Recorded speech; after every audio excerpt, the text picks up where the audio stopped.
I'm standing on a dusty playing field in a remote mountain setting somewhere in the developing world. Local children are scattered around. I see a frisbee descending to the ground ahead of me and consider taking it on my walk. When it lands, I notice that it is a heavy object, not flat like a frisbee, but awkwardly shaped. I decide against taking it for fear that I will lose control of it and be unable to return it to the children. I become aware that I only listened to the first half of a voicemail from earlier this morning. I retrieve it again and see the caller's image as I listen. A short, solid, brown-skinned man of around 50. Wild hair, animalistic in appearance, apparently a senior figure in this community. A shaman, perhaps. In the missed portion of his voicemail, he advises that a special woman has summoned me to meet with her at a particular time this morning. She is some kind of guru, an oracle, someone held in deep spiritual reverence amongst the people in this place. She is insistent that I see her to receive her assistance. Having only now received her invitation, I've missed the meeting. The shaman is angry with me. I feel his anger hissing in the air around me. I run to the boundary of the field and exit via a small gate. I proceed in a series of exaggerated frog jumps towards a woman in the distance. She is of similar appearance to the shaman and reminds me of a woman I worked with a decade ago in the waking world. She seems to be an assistant to the oracle, or perhaps a disciple. She is irate, incensed that I would be so foolish, ungrateful, and disrespectful as to miss a meeting with the oracle. Such meetings are apparently rare and of profound significance. As I arrive by the side of this woman, a strange phenomenon stirs into action. In the mid-distance ahead of us, a deep, pervasive darkness is dispersing across the landscape. It is reminiscent of the nothing from Michael Ender's novel The Never-Ending Story. Less a darkness than an absolute void, a kind of antimatter so devoid of substance that it wounds the eyes and the soul just to look in its direction.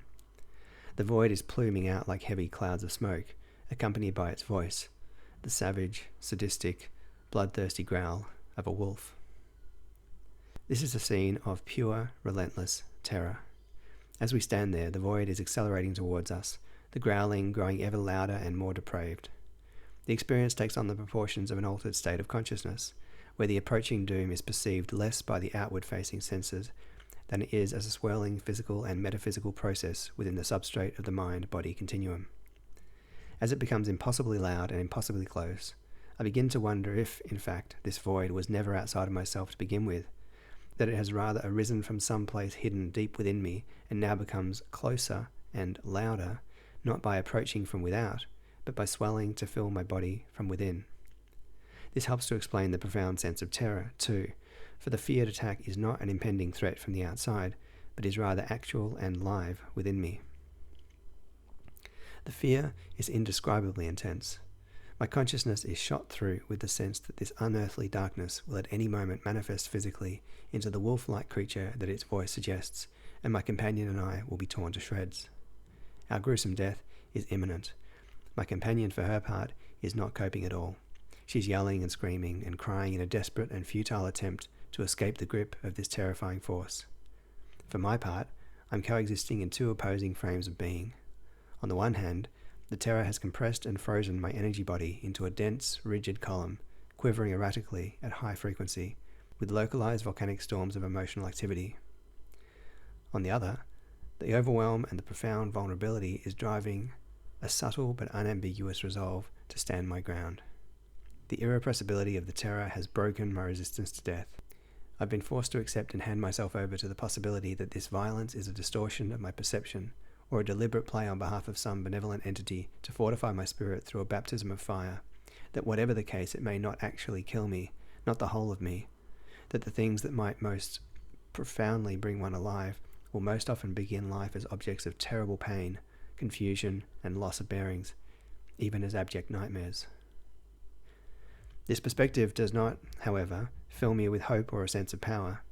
I stand in a state of ferocious surrender. Perhaps I could describe the emergent psychological state as one of faith. Suffused by a logical and visceral certainty that my body and soul are moments away from violent obliteration, I stand, held up only by a previously undiscovered filament of psychic material within my core, something so new and apparently independent of the rest of me and of my predicament that I barely recognize it as, in fact, my fundamental self, a kind of quantum string that gives birth with each moment to my surface existence, but does not depend on the integrity of that surface for its own resilience. It does nothing to take away my fear. It simply sits alongside, unperturbed, and holds me in place as the storm rages around and through me. Held in the torrid embrace of such psyche-bending opposing forces, the terror and the faith, both of which are themselves fundamentally novel in my 37 years of life, I whimper like a child, breathless. I am not afraid. I am not afraid. I am not afraid. I welcome you. I welcome you. I welcome you. I'm momentarily conscious of my companion, fretting and screaming in anger, and worry that she will undermine my attempt to welcome this pregnant form of death. But I quickly determine that she is irrelevant, that I must focus only on my own energy, without distraction, that I can and must carry the both of us. Finally, as this shadowy maelstrom descends ever more impossibly deep towards and within me, I muster the heart to issue a humble invitation. Be with us in love. Be with us in love. With this, the chaos lifts to a final crescendo. There is no space left for words or thoughts or hopes or regret. The whole of my awareness is growling and darkness and fear and faith and horrific death. In the final moment, even these are swept away as obliteration arrives. And then, breakthrough. I find myself in a maloca, the traditional ceremonial building used by natives of the Amazon. The ceiling is a series of overlapping triangular canvases, which gently suffuse the morning light. In the center is a middle-aged white woman, lying on her back on a mat, as if in ceremony. I watch as she opens her eyes and comes to standing. She walks with levity on the balls of her feet, her knees bent, in silence, towards two women waiting in support. Her affect and the atmosphere in the space are filled with a delightful feeling of freshness and vitality.